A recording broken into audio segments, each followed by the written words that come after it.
Et ton truc pour Arte, il serait pour quand? Elle, c'est Laure. On aimerait qu'il soit prêt et diffusable en octobre. L'aînée de mes 3 sœurs. D'accord. Parce que ce sera l'occasion de... Parce que c'est autour notamment... notre grand-père, il est mort début octobre de 61. Oui. Et en fait, c'est en prélude à un événement qui avait eu lieu le 17 octobre 1961. Ouais. C'est les morts qui sont passés par-dessus le truc, là. C'est ça, il y a plus de Les 200... 17 mecs qui sont passés sur le canal Saint-Martin, là. Il y a quelques années, j'étais un peu comme elle. J'ignorais tout, ou presque, de notre grand-père. Et du contexte historique et politique qui entourait son assassinat. Ah, pas 17, non, il y en avait plus de 200. Ah oui, d'accord. Qui ont été massacrés par les policiers 200, dans la cour de la putain, préfecture. 200. Oui, au moins, ouais. Ah ouais. Ah ouais. Je savais pas encore que sa mort avait été, sinon l'élément déclencheur, du moins un catalyseur de ce massacre. Ah ouais. Je m'épargnais par là même un certain masochisme. De guerre en fils. Un feuilleton de François Perrache. Épisode 5. Seuls les policiers tortionnaires sont châtiés. Certaines phrases vous sautent à la gueule et vous attrapent à la gorge comme un chat enragé. Tortionnaire, du latin médiéval torsionarius, de torsio, torture. Tortionnaires. Personne qui torture pour arracher des aveux Châtiés. ou par pur sadisme. Seuls les policiers tortionnaires sont châtiés. Ces mots étaient tout droit sortis d'un rapport interne envoyé par le responsable FLN de Paris au comité fédéral. C'est eux qui dirigeaient l'organisation, dans la clandestinité depuis Berlin. Dans un communiqué publié le jour même de la manifestation du 17, le FLN parisien justifiait le choix des policiers et des services visés. Il faut être naïf pour croire que les SAT FMA aient été institués pour aider les Algériens. Il citait en particulier le SAT-FMA où travaillait mon grand-père.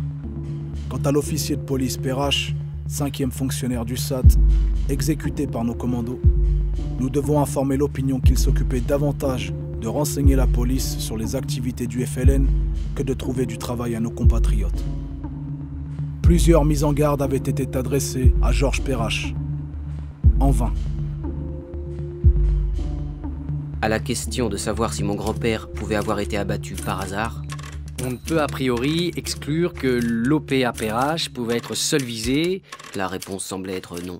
Et que ses collègues n'ont été abattus que pour supprimer des témoins gênants. C'est ce qu'en disait le rapport d'enquête de police. On peut également penser que le FLN, en réussissant un coup de main contre un centre SAT, sans distinction de personnalité, a voulu provoquer aussi bien auprès des FMA que des Français métropolitains le choc psychologique recherché depuis le début de la rébellion. On peut également le penser. Moi, je sais plus quoi penser de Georges Perrache. Il m'est arrivé de scruter les 3 photos en papier jauni que j'ai de lui, jusqu'à avoir l'impression qu'elles s'animent. 3 photos, pas une de plus, pour essayer de me faire une idée de mon grand-père. Là, c'est lui en Guinée. Il est en short, il lit son journal en fumant la pipe. C'est tout ce qui me reste, cette photo-là de 5 cm sur 8. C'est tout ce qui me reste de son séjour de plusieurs années passées en Afrique. Mon grand-père y était parti juste après son divorce, vers 1950. Il a occupé plusieurs postes dans l'administration coloniale. Il avait laissé mon père en France, où il sera élevé par sa grand-mère.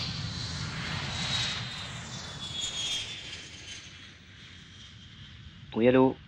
Ouais, François, c'est Sabine, ça va? Ouais, ça va? Dis-moi, on est avec Sam, là, on bosse sur l'épisode 5, et on en est au moment où tu dis que Georges a occupé plusieurs postes dans l'administration coloniale. Ouais. On se disait que tu pourrais peut-être un peu développer, enfin c'est un peu obscur. Tu sais un peu ce qu'il fabriquait en Afrique? En fait, ce que je sais, si tu veux, c'est qu'en 1958, il s'est retrouvé comptable du port de Conakry. Il avait rien à y faire. Ok. Et 58, c'est précisément l'année d'indépendance de la Guinée. Donc, le plus probable, c'est ce que me disaient les historiens, c'est qu'il devait être l'équivalent, tu vois, ce qu'on appelait un correspondant du SDEC, qui était l'ancêtre de la DGS, une espèce de barbouzard africain, quoi, si tu veux. Voilà. Et après, il va rentrer Ok. en 60 pour partir bosser à la préfecture de Paris. Ok, bon, on va essayer de caler ça quelque part. Georges rentrait parfois à Grenoble pour voir son fils, mon père. Et du souvenir de ces rares séjours, je n'ai pu obtenir que 3 anecdotes. Pas une de plus. Pas une de plus. 1956. Mon père, Jean-Pierre, accompagne son père Georges à la gare.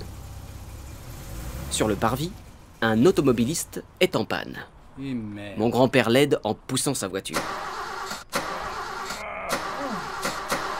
qui qui finit par redémarrer.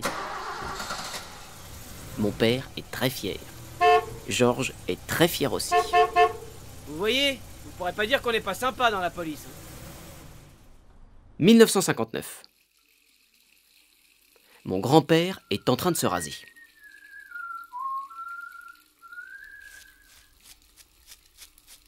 Mon père, qui a une dizaine d'années à l'époque, en profite pour attraper l'arme de service de son père.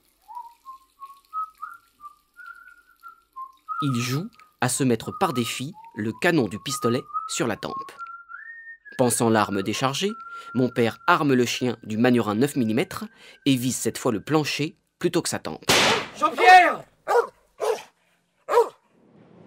1960. Dans le métro parisien, un probable militant FLN montre à mon grand-père un morceau de tissu aux couleurs du drapeau national algérien. Morceau de tissu qu'il tient au creux de sa main. Algérie, en vert et blanc, étoilé croissant. Mon grand-père aurait alors écarté le pan de sa veste pour laisser voir son arme de service, en lui disant « Vous avez de la chance. Vous vous mouchez dans de la soie. »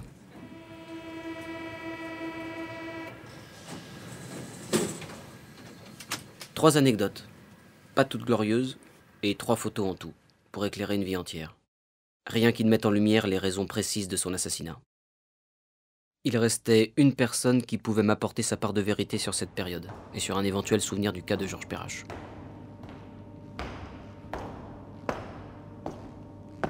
Son chef, Maurice Papon. Maurice Papon.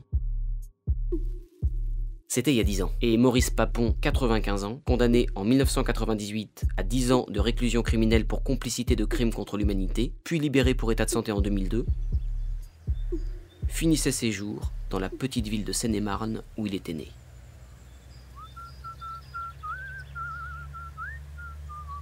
Assigné à résidence dans un modeste pavillon de la rue Arthur Papon, du nom de son père, maire de la commune avant lui.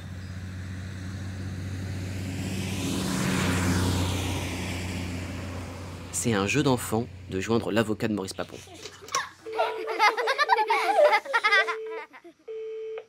Il faut juste un téléphone. Cabinet de maître... Bonjour. Oui, bonjour madame. Je souhaiterais parler à maître... C'est pour une demande personnelle, merci.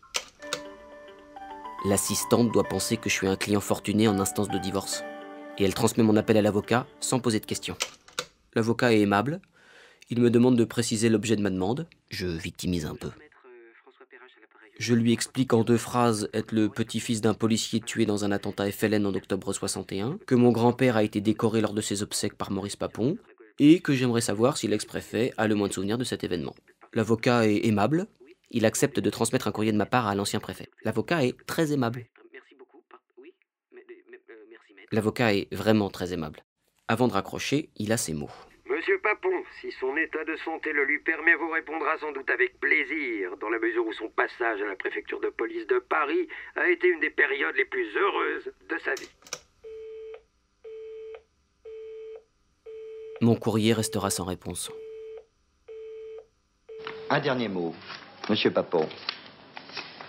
Face à l'histoire, face à vous-même, le matin ou le soir, dans votre miroir, vous êtes content de vous? On n'est jamais content de soi parce qu'on n'a jamais fini de faire son devoir sur cette terre telle qu'elle est et avec les hommes tels qu'ils sont. Mais si j'avais à refaire ce que j'ai fait, je le referais. Maurice Papon mourra quelques mois plus tard et sera enterré dans le cimetière de Gretz-Armainvilliers avec sa Légion d'honneur qui lui avait pourtant été retirée suite à sa condamnation.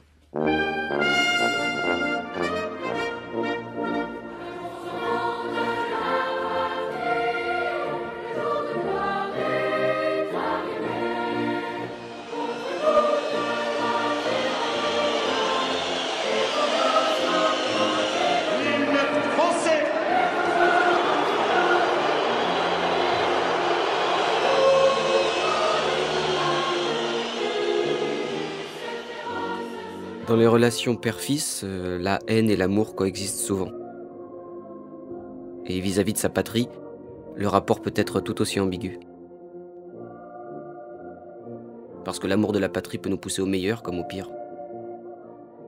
Avant la période Papon, il y avait une phase brillante à la vie de mon grand-père. La légende familiale voulait que Georges Perrache ait appartenu pendant la Seconde Guerre mondiale à un important réseau de résistants, lorsqu'il vivait à Grenoble. Il était alors en lien avec un certain Henri Grouès, qui assurait en moto la liaison avec les maquis en montagne. Allô? Oui, bonjour, c'est à nouveau François Perrache à l'appareil. Oui? Je retentais ma chance pour essayer de parler à l'abbé au sujet de mon grand-père. Henri Grouès, entre-temps, était devenu l'abbé Pierre. Oui? Rappelez-moi le nom de votre grand-père. Georges Perrache. Ah, c'est ça. Ne quittez pas. Hein. Merci beaucoup. C'était il y a 10 ans. Allô? Oui, bonjour monsieur. Bonjour. Mon nom est François Perrache. Oui. Et je suis le petit-fils d'un monsieur qui s'appelait Georges Perrache. Et qu'on appelait la plume. J'ai toujours cru que c'était une légende. Non, c'est bien vrai. Je n'ai pas eu avec lui à travailler, j'allais dire quotidiennement. Il est devenu un des piliers autour desquels se réalisaient beaucoup d'actions dans lesquelles il était compétent quand il s'agissait de faire de faux papiers, passeports ou cartes d'identité dont les modèles vierges originels étaient dérobés par des fonctionnaires amis résistants dans la préfecture ou dans certains commissariats de police. Donc le rôle de celui que nous appelions la plume entre nous, parce que je crois, mais j'en suis pas très sûr, mais autant que il m'a parlé pendant près de 20 minutes.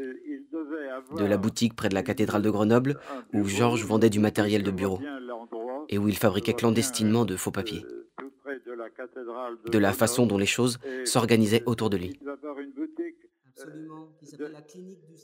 La mémoire d'Henri Grouès était intacte et d'une vivacité étonnante. Elle apportait un peu de lumière dans mon enquête, à un moment où, je dois l'avouer, le moral en avait pris un coup.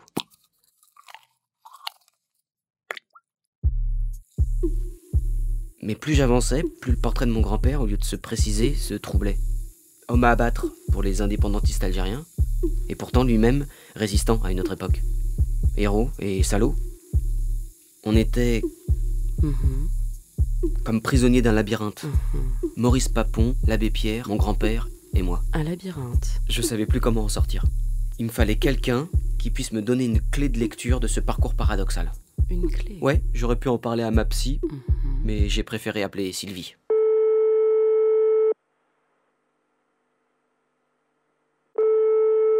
Oui? Oui, bonjour. Bonjour. C'est François Perrache à l'appareil. Je passe un peu ma vie au téléphone en ce moment. Oui? Ah oui, oui, bonjour, ça va? Oui, très bien. Sur le coup, je me suis dit, qui c'est? Mais oui, mais je me souviens de toi, bien sûr. Ça va? Bah, très bien. Et toi? Bah ouais, ça va, qu'est-ce que Ouais. tu deviens? Oh bah justement, tu devines que si je t'appelle, c'est que j'ai besoin de toi. C'est Sylvie qui m'a permis de remonter le fil d'Ariane. Sylvie Thénault, professeure d'histoire contemporaine, chercheuse au CNRS, spécialiste de la guerre d'Algérie. Voilà, alors raconte-moi un peu. Ouais, bah non, mais faudrait que je te rappelle un autre moment où je te dérange pas trop, mais l'idée, je te la fais courte. Et un peu comme la première fois où je l'ai rencontré, un peu comme un étudiant d'histoire en première année, je me suis perdu en circonvolution. Donc, Oui, et l'idée, c'est pas de faire l'historienne experte qui raconte l'histoire, c'est plutôt de dire comment moi je suis intervenue là-dedans, comment on est entré en contact, comment comme historienne je me situe par rapport à ça, c'est ça l'idée? alors ça peut être parfait. C'est-à-dire qu'après on Ouais. verra, mais je pense qu'il y aura peut-être peut-être qu'on fera une petite mise en scène, tu vois? Genre on D'accord, s'enregistrerait, on se rencontre, on se d'accord, fait la bise pour voir qu'on se connaît, d'accord. et que l'idée, je pense, on est en train de l'écrire, ce serait de te faire intervenir avec moi, peut-être au tout dernier épisode pour justement un peu D'accord, boucler tout ça. d'accord. À suivre. Boucler l'histoire avec une historienne, c'était plutôt une bonne idée. Sur arteradio.com. Sauf qu'elle n'arrête jamais de s'écrire, l'histoire.